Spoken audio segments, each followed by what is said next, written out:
How's it going, everybody? My name is Porty, and whew, do we have some stuff to talk about today.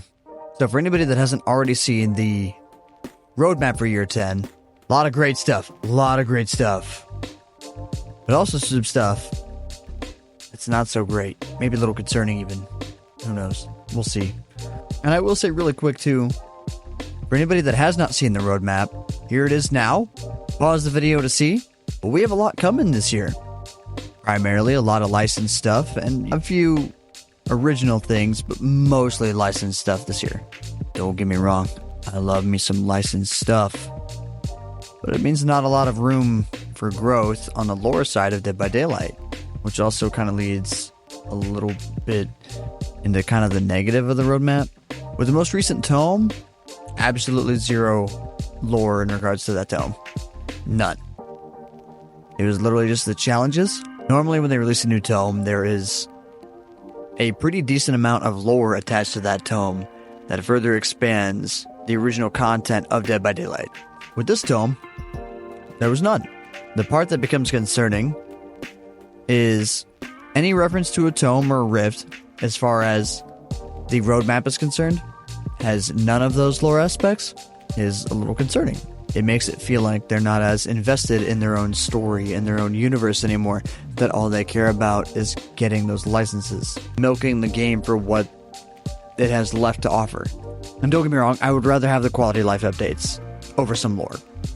The game has needed it for a very long time, and I'm glad we're finally getting there.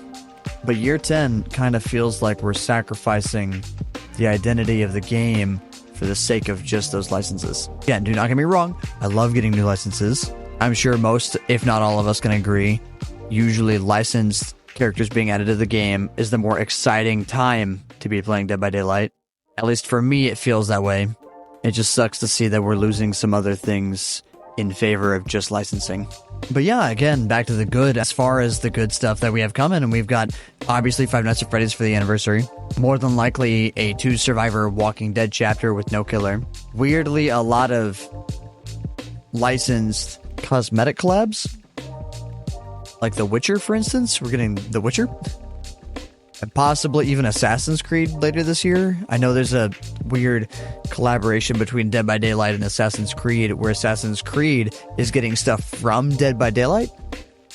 Assassin's Creed Shadows, I believe is what it was. And it does seem a little weird that DbD would be getting nothing in return for that. Makes sense that maybe later this year we're probably getting some Assassin's Creed stuff. And I could be wrong on that. But yeah, again, obviously we're getting Five Nights at Freddy's in June, and then that 2 new Survivor chapter in July, which is more than likely going to be The Walking Dead related. And then September, we get the original killer in Survivor. November, a licensed killer with 2 survivors. And then in March, we're getting a new realm and a new survivor, with a lot of events in between. But yeah, as you could see in the roadmap though, anything that mentions the rifts, like years past, does not mention tomes all of a sudden compared to years past. Other than getting those new original characters, the ones in September and the one in March of next year, we're not getting any new lore drops. Nothing specifically towards the hidden stories in Dead by Daylight.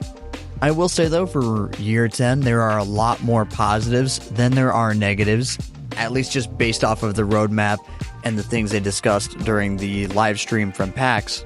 The content-packed year, quality of life updates, some pretty sought after licenses in general. We're pretty much eaten this year. And while it does suck, we're losing the lore aspect of the tomes, at least for year 10, we're getting a lot of good stuff in return. And again, I cannot overstate specifically how nice a lot of these quality of life changes sound. Granted, it is on paper. The execution, they could completely botch that. That's what PTBs are for. I do like to be realistic whenever I'm doing these kinds of just conversation pieces or introspective videos.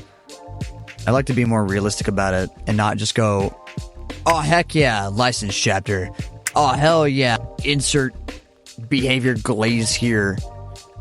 I like to be realistic, and I don't like to just be a downer all the time, and I hate that the last several videos have mostly been in regards to the negative. To be fair, Dead by Daylight has had a lot of negative in year 9. Hopefully with year 10 coming, most of it is positive conversation. I really hope so. Year 10, that's our year. I can already feel it. It's going to be a good year. Not so much for lore, though, but in general, it's going to be a good year.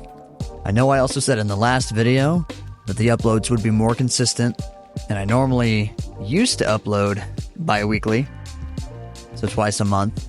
But between kids, 60 hours a week at my job, some things have unfortunately suffered. My content creation, and even simply going to the gym. But it is what it is. I'm going to attempt to get on a more regular schedule, even if it means a video like this, and then 2 weeks down the road, it's a clip dump, and then 2 weeks after that, it's another video like this, where I've got the energy to come on camera and do stuff like this. Hopefully this is the last time I have to talk about being more consistent, but I will try to be more consistent. Anyway, if you're stuck around this long, my name is Porty. If you like the video, make sure you hit the like button, subscribe, notification bell, share the video if you wouldn't mind. If you're in need of thumbnails, if you're a content creator yourself, check out my Etsy page. I do custom thumbnails, I do wallpapers, character renders, the Ritz. The only thing I don't do is animations. And with the shameless plug out of the way, I will catch you guys in the next video, hopefully in a couple weeks.